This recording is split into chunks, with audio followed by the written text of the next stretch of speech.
ओम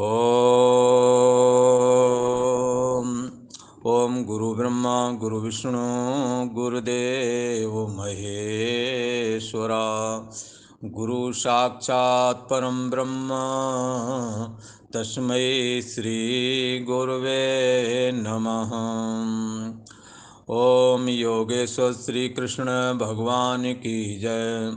ऐं सरस्वत्यै नमः। पूर्व का ये प्रसंग चल रहा है कर्मयोग के विषय में, और ये गीता का तीसरा अध्याय और 15वें श्लोक तक इसका जो है इस पर व्याख्यान किया जा चुका है। तो इसके का आगे का करते हैं। ये जो हमारा सृष्टि परंपरा रूप चक्र है, इसमें हम एक दूसरे से जुड़े हुए हैं। जैसे पेड़ों से पेड़ ऑक्सीजन छोड़ते हैं और वो ऑक्सीजन हम ग्रहण करते हैं, हम कार्बन डाइऑक्साइड छोड़ते हैं, वो पेड़ ग्रहण कर लेते हैं। तो हमारा जीवन प्रकृति के साथ कैसे जुड़ा हुआ है। बरसात होती है, वही बरसात सूर्य अपने किरणों के द्वारा शोषित करता है और बरसात के दिनों में उनसे वर्षा दिया जाता है। और इसी प्रकार से हम हर एक विषय में एक दूसरे से जुड़े हुए हैं। जैसे अपन अन्न उपजाते हैं, किसान अन्न उपजाता है, पर सारे किसान नहीं हैं। उनको आटा पहुंच जाता है, चावल पहुंच जाता है, और उनके द्वारा कमाया हुआ धन वो किसी न किसी तरह से अब वो किसान जब बेचते हैं तो उन्हें धन प्राप्त हो जाता है, आपस में लेन देन हो गया। तो किसी न किसी तरह से हम एक दूसरे से जुड़े हुए हैं।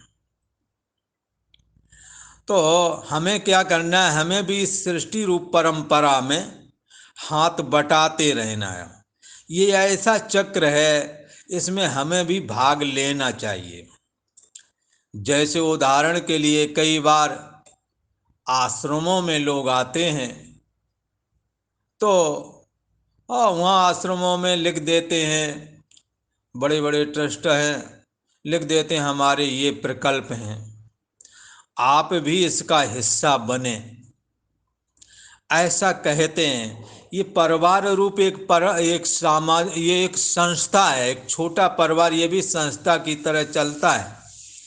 ज़्यादा लोग इकट्ठे हो जाएं तो उसका ढंग वही रहेगा। एक दूसरे की मदद किए बगैर कैसे आप आगे बढ़ सकते हैं। हमें सृष्टि परंपरा का हिस्सा बनना पड़ेगा। इस करके जैसे ये यज्ञ वाली परंपरा बताई, कर्तव्य पालन रूप यज्ञ के द्वारा हम देवताओं को संतुष्ट करें, और यज्ञ आदि करेंगे तो वो जो धुआं है वो बादल निर्माण में और वातावरण को शुद्ध करने में सहयोगी होता है। तो जब हम देवताओं के प्रति ऐसा परोपकार करते हैं तो देवता हमारे लिए करते हैं। तो इस तरह से एक सृष्टि परंपरा जुड़ी हुई है। उसे बरसात से अन्न होता है, और अन्न जब हम लोग खाते हैं तो फिर अन्न में ये कोष हैं, हम सभी के निर्माण होते हैं। कोष माने शरीर। हमारे शरीर माता पिता के रजवीर से बने हुए हैं। तो ये रज और वीर अन्न पर निर्भर है। तो इस तरह से हम किस तरह से एक दूसरे के ऊपर निर्भर हैं। तो हमें इस सृष्टि परंपरा रूप चक्र में हाथ बटाते रहना है। भगवान श्री कृष्ण कहते हैं कि यदि आप सृष्टि रूप परंपरा से नहीं जुड़ सके तो आप एक बोझ हैं, आपका जीवन वृथा है। जैसे सृष्टि परंपरा के लिए कहते हैं कि आपको तुम्हारे माता पिता ने जन्म दिया है, आप भी कोई एक अथवा दो संतानें उत्पन्न करके सृष्टि परंपरा को चलाने के लिए दें। फिर इसके बाद शरीर छूट जाए कोई बात नहीं, तुम्हारे लिए तुम्हारी परंपरा चलाने वाला कोई है। तो ये सृष्टि परंपरा में हाथ बटाना है। इसी प्रकार से ये नदियां हैं, नदियां हमारे को जल देती हैं, तो पहले से देती आ रही हैं, तो हम कुछ ऐसा करें इतनी गंदी ना हो जाएं कि आगे आने वाले हमारे बालक, हमारी संतानें इन नदियों से जल प्राप्त ना कर सकें। इतना गंदा मत कर दो। हमें भी इसमें हाथ बटाना चाहिए। प्रदूषण यदि फैलाओगे, वो प्रदूषण आपके लिए भी हानिकारक है और आगे आने वाली संतानों के लिए पीने का पानी दुर्लभ हो जाएगा, कठिन हो जाएगा। इस करके हमने इस सृष्टि परंपरा से जुड़े रहना है। हमारे लिए कोई भोजन बनाता है तो हमें चाहिए हम कुछ झाड़ू पोंछा कर लें। कोई घर का काम करता है, बाहर से कमा के कुछ लाएं। ये एक परंपरा है, ऐसे ही चलता है। इस परंपरा को चलाने के लिए, घर में रहने के लिए पत्नी, बाहर में काम करने के लिए पति, वो बाहर से करके लाए, ये अंदर से करे, दोनों का जीवन मंगलमय हो जाए। ये एक सृष्टि परंपरा है। ये एक सृष्टि परंपरा है कि बालक जन्मता है और वो जवानी में प्रवेश कर जाता है। कदाचित कहो कि बालक जवान ना हो तो ये सृष्टि परंपरा रुक जाएगी। बालक को जवान होना चाहिए और जवान वाले को बुढ़ापा में जाना पड़ेगा।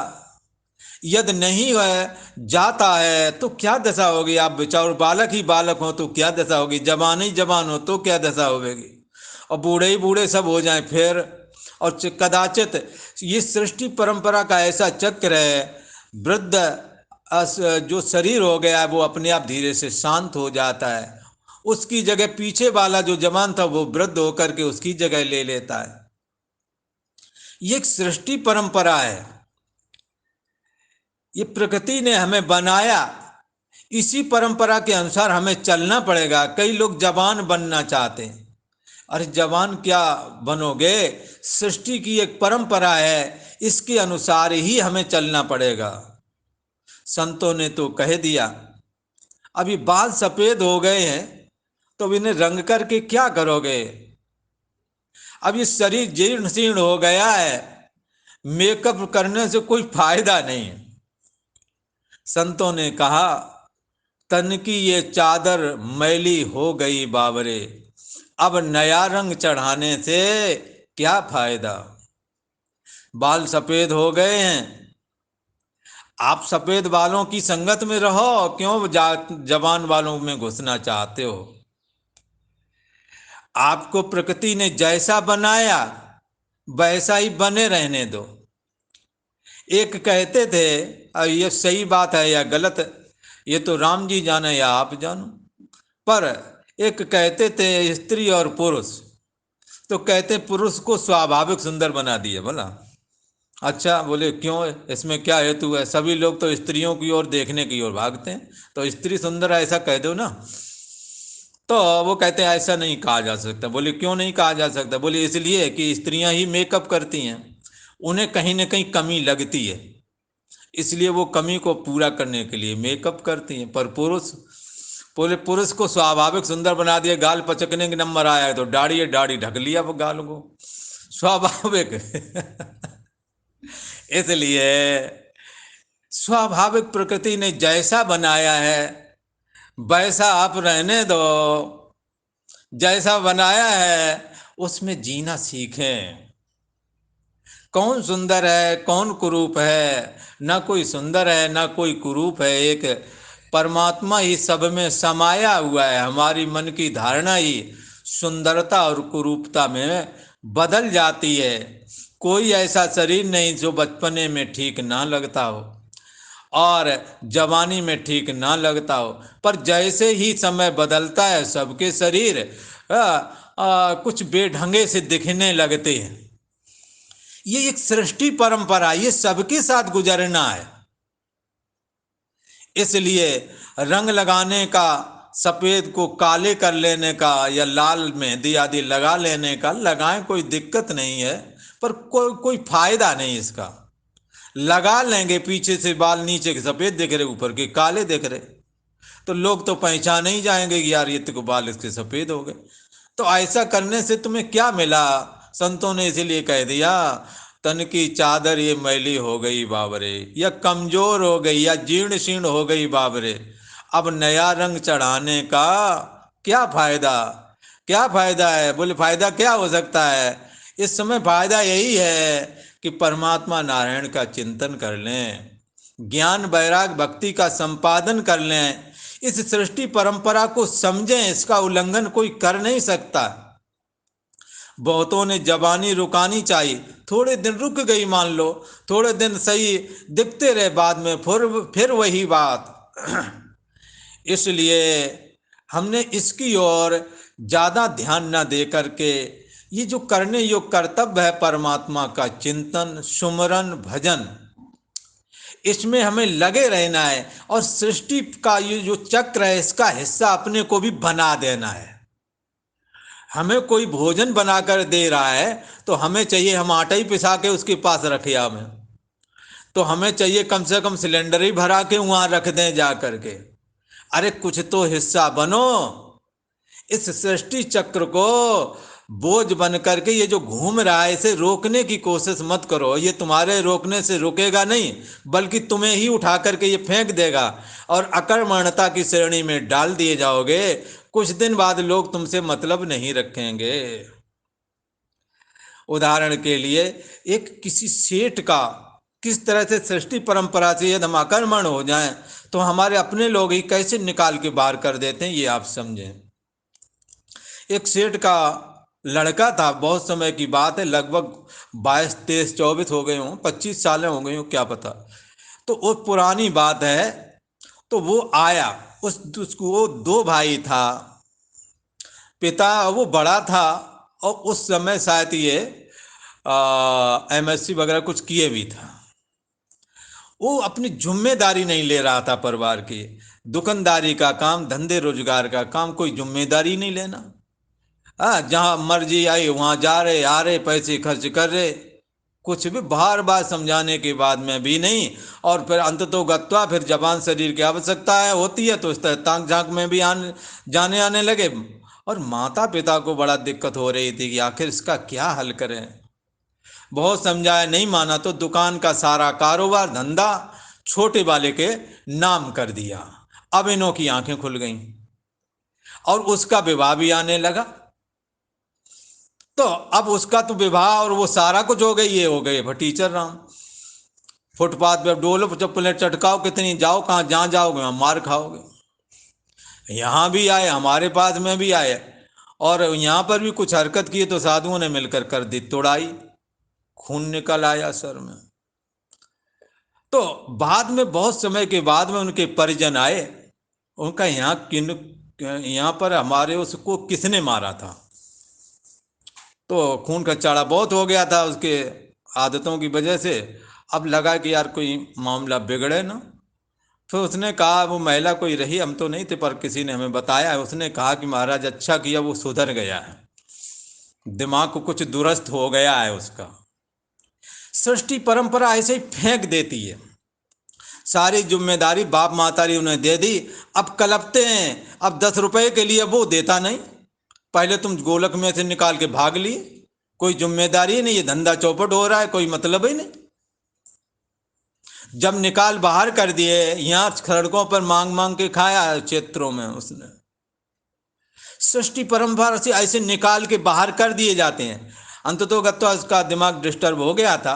अब वो केवल खाने भर के 2-4 रोटी मिल जाए बस उतने ही मतलब के रह गए, ना उन्हें कोई पास में बैठने देगा, न कोई बात करके राजी। सृष्टि परंपरा ही रूपी चक्र है, इसमें शामिल हो जाओ। यदि ज्यादा कर्मण्यता करोगे तो इसी तरह सृष्टि परंपरा से बाहर निकाल दिए जाओगे। न तुम्हारा विवाह हो पाएगा, न तुम धंधे रोजगार के मतलब रह जाओगे। हाँ, कौड़ी कौड़ी के लिए मोहताज भी हो सकते हो आप, अपने परिजनों के दिमाग में भी आप गैर हो जाओगे। आप सृष्टि परंपरा से जुड़ें। आप कुछ आहुति इस परंपरा में, इस चक्र में आप कुछ आहुति अपनी डालें, कुछ अपनी शारीरिक मेहनत डाल दें इसमें, कुछ अपनी दिमागी मेहनत इसमें डाल दें, कुछ सुंदर वाणी कह कर के इस चक्र को आप भी एक आहुति दे दो। पर आप बिल्कुल अकर्मण्य हो जाओगे, इस चक्र से बाहर कर दिए जाओगे, और इस चक्र से बाहर होने वाले का जीवन निष्फल हो जाता है। इस चक्र से जुड़ कर के आप ईश्वर तक पहुंच सकते हैं, और इस चक्र से यदि हट जाओगे तो आप कहीं के न रहोगे। इसलिए भगवान श्री कृष्ण ने कहा, एवं प्रवर्तितं चक्रम नानुवर्तयति यः अघायुरिन्द्रिया रामो मोगम पार्थ सजीवति। भगवान श्री कृष्ण कहते हैं, हे पार्थ, यह एवं प्रवर्तितम चक्र, जो पुरुष इस संसार में इस प्रकार से परंपरा से एक चक्र चला आ रहा है, एक प्रचलित, ये क्या है, सृष्टि चक्र एक प्रचलन में है और सभी इसको जानते हैं। इसलिए इस चक्र में हम शामिल रहें, इस चक्र से हम कहीं ये चक्र हमें उठा के बाहर ना फेंक दे। इसलिए हमें इसमें हाथ बटाना है, आहुति देना है। जो पुरुष इस संसार में इस प्रकार से ये जो प्रचलित है, ये सृष्टि चक्र के अनुसार ना अनुवर्तयति, ऐसा बर्ताव नहीं करता, इसके अनुकूल बर्ताव नहीं करता है, अर्थात अपने कर्तव्य का पालन नहीं करता है। बच्चे हैं, हमारा कर्तव्य क्या बनता है, सबसे पहला कि उन्हें पढ़ाएं, पढ़ाने के लिए प्रेरित करें। और चाणक्य नीति में तो ऐसा कह दिया है कि माता शत्रु पिता बैरी एन बालो ना पठेत। माता शत्रु है और पिता बैरी के समान समझना चाहिए जो अपने बालकों को पढ़ाते नहीं हैं। ये एक परंपरा है, तुम्हारे पिता ने तुम्हें पढ़ाया है, तुम भी पढ़ाओ। तुम्हारे पिता ने विवाह कर दिया है तुम्हारा समय पर, तुम्हें यह भी नहीं पता है कि कब हमारा विवाह हो गया है, और तुम्हारी बेटियां घूम रही हैं सड़कों पर, 25-33 साल के हो गए हैं, जब करने लायक थे, अब उनका अपना निर्णय हो गया, उन्होंने दुनिया देख ली है, अब वो स्वतंत्र रहना सीख लिया है, अब तुम्हारे कहने से भी वो विवाह नहीं करेंगी। बोला, इसके जिम्मेदार भी तुम ही हो। उनकी मानसिकता जो कि मैं विवाह करूंगी, ये हट चुकी है। केवल आपके प्रमाद की वजह से आप सृष्टि परंपरा रूप जो ये चक्र है, आपको तो आपके पिता ने समय पे जोड़ दिया, आप नहीं जोड़ रहे। ये सृष्टि परंपरा का उल्लंघन करके इस सृष्टि चक्र से जुड़ेंगे, दूसरी तरह से जुड़ जाएंगे जो सृष्टि परंपरा का ये चक्र की हानि करेगा। इस करके समय पर, जैसे तुम्हारे माँ बाप ने तुम्हारा विवाह कर दिया है, आप दोनों रहते हैं, उनको भी कोई खोजो, उनका भी समय पर विवाह करो, उन्हें भी अपनी जिम्मेदारियां समझने दो। आप सृष्टि परंपरा का पालन करें। आपके समय पर बालक हो गए हैं, आपने पढ़ा लिखा लिया है, ये 30-35 साल के लड़के लड़कियां हो गई हैं, इनके जब संतानें होवेंगी तो जब तक वो 20-25 साल के होवेंगे उससे पहले ये राम राम हो जाएगा। इस सृष्टि चक्र जो चल रहा है, इसमें आप आहुति दो, समय पर दो।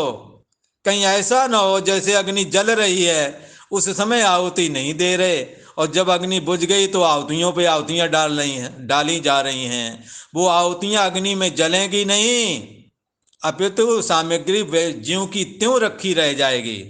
ऐसे ही ये विवाह रूप एक आहुति है। हाँ, ये सृष्टि चक्र रूप परंपरा जो एक यज्ञ चल रहा है, इसमें तुम आहुति दो, उस समय दो जबकि अग्नि प्रज्वलित है, जब अग्नि ठंडी पड़ जाएगी, बाद में विवाह करोगे, बाद में संतानें आएंगी, और असहाय बच्चों को छोड़ करके राम राम सत्य हो जा रहा है। आप इसको समझें।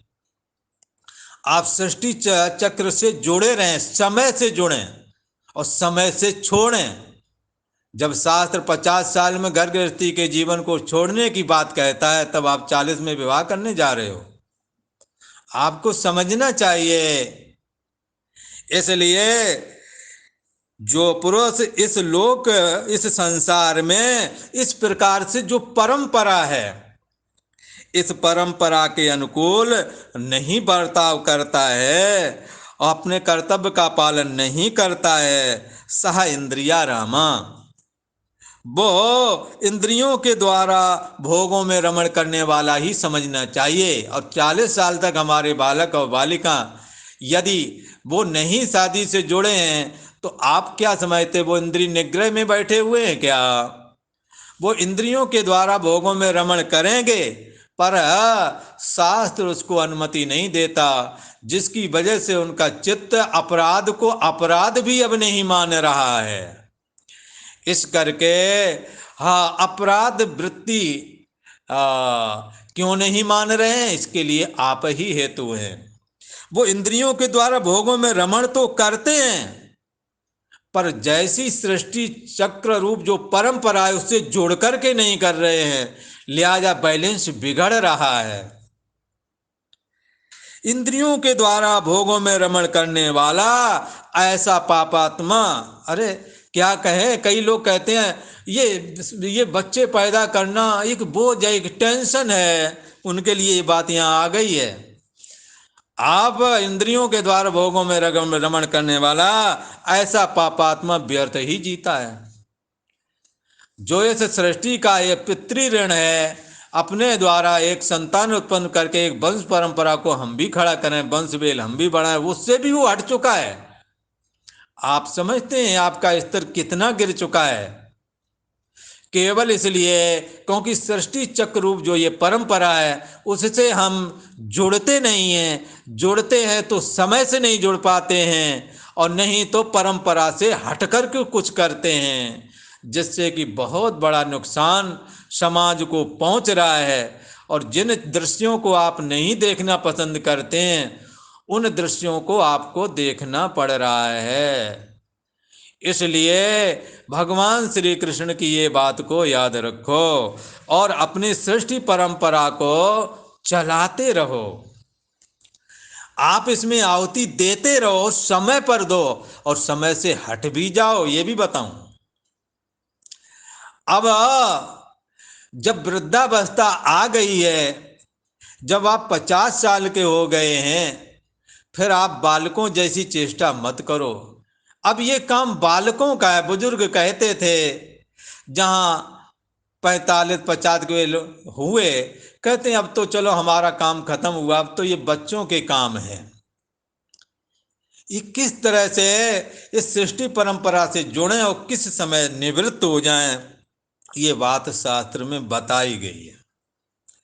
भगवान श्री कृष्ण कहते हैं, हे पार्थ, जो पुरुष इस संसार में इस प्रकार परंपरा से प्रचलित जो ये सृष्टि चक्र है, इसके अनुसार नहीं बरतता, मनमाने आचरण में लगा रहता है, अपना कर्तव्य पालन नहीं करता है, सह इंद्रिया रामा, वो इंद्रियों के द्वारा भोगों में रमण करने वाला ये पापात्मा पुरुष ये व्यर्थ ही जीता है, इसका जीना व्यर्थ है। मोघम पार्थ स जीवती, ये वृथा ही जीता है। ना इसने सृष्टि परंपरा का पालन किया, ना ही इसने संतानों को पाल करके देखा। कई लोग तो गर्भ आदि धारण करना ये भी एक झंझट मानते हैं, और तो और बहुत कुछ सुनने में आता है, कोख भी बेच ली जाती है। अब इससे ज़्यादा और क्या हो सकता है? सृष्टि परंपरा को हमने किस तरह से तहस नहस करके रख दिया है। ऐसे के लिए गीता यहाँ कहते हैं, इंद्रियों के द्वारा भोगों में रमण करने वाला ये पापात्मा, ये जीव, ये मनुष्य जो इस तरह के आचरण में संलग्न है, मानो वृथा ही जीता है। इसका जीवन वृथा है। ये सृष्टि चक्र पर एक भार के अनुकूल, भार की तरह है, ऐसा कहा। परंतु जिन्होंने अपनी आत्मा में विश्राम लाभ प्राप्त किया है, जिन्होंने देह मन बुद्धि आदि का जो साक्षी आत्मा है, ये कैसा है, इसमें क्रिया नहीं है, क्रिया से रहित है, अक्रिय है, निर्गुण है, इसमें सतोगुण रजोगुण तमोगुण आदि नहीं है। ये ऐसा जो महान आत्मा है, जो इसमें विश्राम लाभ प्राप्त जिन्होंने किया, इस महान आत्मा को जिसने मैं बुद्धि करके जाना, वो इस सृष्टि चक्र रूप परंपरा से मुक्त हो जाता है। इसलिए इस सृष्टि रूप चक्र में यदि हम अपना योगदान दें, क्या योगदान दें, अपने कर्तव्य पालन को करें। कैसे करें, आसक्ति और फल की इच्छा से रहित होकर के अपने हर कर्तव्य का निर्वहन करें। चाहे बच्चों को पढ़ाएं, चाहे माँ बाप की सेवा करें, चाहे पारिवारिक जीवन में जो बाहर के काम है, चाहे अंदर के काम है, कोई भी कार्य करें, सब में हम सहयोग की भावना को नित्य निरंतर जीवित रखें। सहयोग की भावना से हमेशा हर किसी से जुड़े रहें, तो ये हमारा कर्तव्य पालन हो रहा है।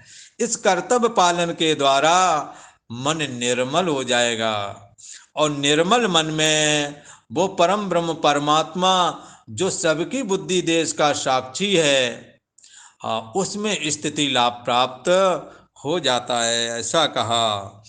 इसलिए भगवान श्री कृष्ण कहते हैं कि जब तक ब्रह्म ज्ञान, जब तक आत्मज्ञान प्राप्त नहीं हुआ, बोली आत्मज्ञान की बात कहते हो, ज्ञान तो बहुत है, ये आत्मज्ञान क्या है? तो सच्चे अर्थों में आप अपना मैं की खोज करें, ये मैं है कौन? तो जन्म से पहले शरीर नहीं था, मरण के बाद में भी नहीं रहता है, और बीच के समय में दिखता है, तो शरीर तुम्हारी मैं है ऐसा कहना बनता नहीं। शरीर तुम्हारी मैं नहीं हो सकती है। फिर तुम्हारी मैं कौन है? जिस मैंने, जिसके द्वारा आपने बचपना को जाना, बचपना गया, बचपना आया तब देखा ना मैं बालक हूं, और बचपना चला गया मैं जवान हूं। तो बचपना के न रहने को जिसने जाना, जवानी अब है तो जवानी को जान रहा है, और जवानी यदि चली गई तो फिर जवानी के अभाव को भी जिसने जाना, वो कौन है? आज बुढ़ापा है, बाल सफेद हो गए, आप जान रहे हैं, ये जानने वाला कौन है? को देवा यो मना साक्षी, ये कौन सा देव है? तो ये जानने वाला आत्मा है, यही तुम्हारी मैं है।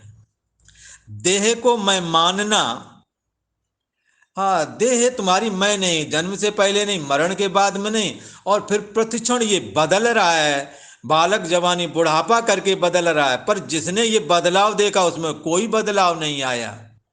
वो कौन है? वही तुम्हारी मैं है। ये मैं तो काम चलाने के लिए है, ये तुम्हारी मैं नहीं हो सकती। इसलिए उस अंतर्यामी आत्मा को जो जान जाता है, उसके लिए फिर क्या होता है, ये सृष्टि चक्र बंधनकारी नहीं रह जाता है, बल्कि यही सृष्टि चक्र में आसक्ति और फल की इच्छा से रहित होकर के अपने कर्तव्य कर्मों का निर्वाह करता हुआ ये चित्त की शुद्धि को प्राप्त हो जाता है। और निर्मल चित्त में, निर्मल मन में ये जो असली में, जिसको जो असली में है, जिसमें जिसने जागृत अवस्था में जो बचपना जवानी बुढ़ापा को जाना, और जिसने देह के होने ना होने को जाना, जिसने अहम के होने ना होने को जाना, वो असली में है।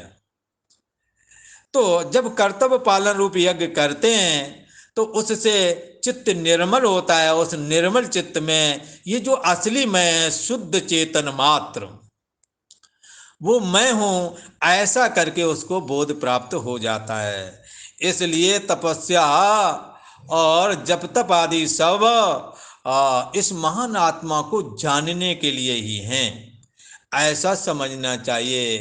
तो अपने कर्तव्य पालन रूप यज्ञ के द्वारा अपने को अहम आदि का भी जो साक्षी है, सोहम अस्मि, वो मैं हूँ, ऐसा करके जाने, तो ये साधक धन धन्यता को प्राप्त हो जाता है। और सृष्टि चक्र के जो बंधन है, और बंधन क्या है, पाप और पुण्य। अच्छा कर्म करेंगे पुण्य बनेगा, और कोई गंदा कर्म बन गया तो पाप बनता है। तो पाप और पुण्य के बंधन से ये मुक्त हो जाता है। इसलिए आगे गीता में ही कहीं कहा है, ना दत्ते कस्यचित् पापम न चैव सुकृतम विभो अज्ञाने न वृतम ज्ञानम तेन मुह्यंत जनतवा।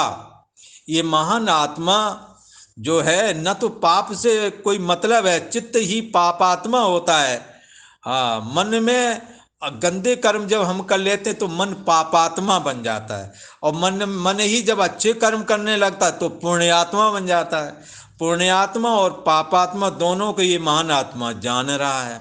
ये जो जानने वाला है वो तुम्हारी मैं है। इसलिए इसे इस जानने वाले में ना पाप ठहरता है ना पुण्य ठहरता है। इसके आगे पाप भी खत्म हो जाता है इसके सम्मुख जा करके, और इसके सम्मुख जा करके पाप पुण्य दोनों ही खत्म हो जाते हैं। इसलिए रामायण में कहीं कहा है, सन्मुख होए जीव मोह जबही। सन्मुख होए जीव मोह जबही, जन्म कोट अग नासों तबही। करोड़ों जन्मों के पाप क्यों ना हो, जिस समय ये महान आत्मा के सम्मुख ये मन जाता है, मन अमन को प्राप्त हो जाता है। मनस्य अमनि भावे द्वैतम नैवोपलब्धते। मन अमन को प्राप्त हो जाता है, फिर उसके प्रति जो जगत की सत्यता रूप जो द्वैत बुद्धि है वो खत्म हो जाती है।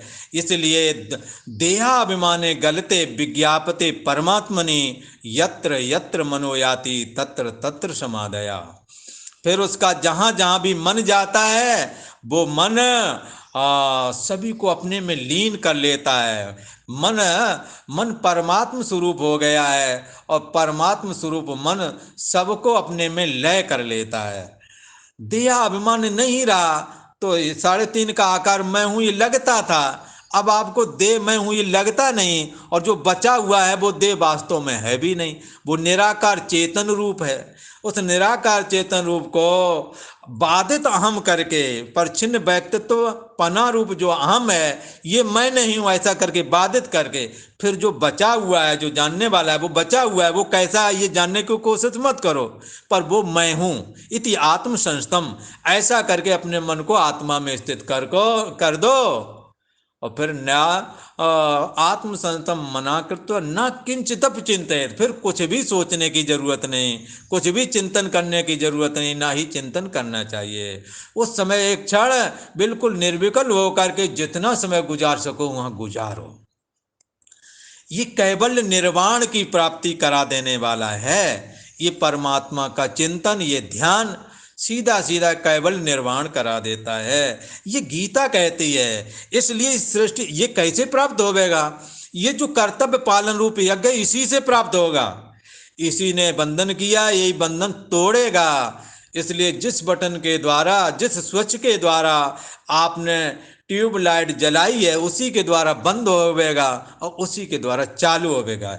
ये जन्म मरण रूपी ये चक्र आप इस महान आत्मा को जान लेने के बाद में ये चक्र खत्म हो जाता है। कर्तव्य पालन से बंधन होते हैं जब आसक्ति पूर्वक और फल की कामना से युक्त होकर के करते हैं। जब कामना और आसक्ति छोड़ देते हैं तो वही कर्म मोक्ष देने वाले हो जाते हैं। और आज इतना ही कहते हैं, आगे का प्रसंग कल को कहेंगे। ओम शांति शांति शांति।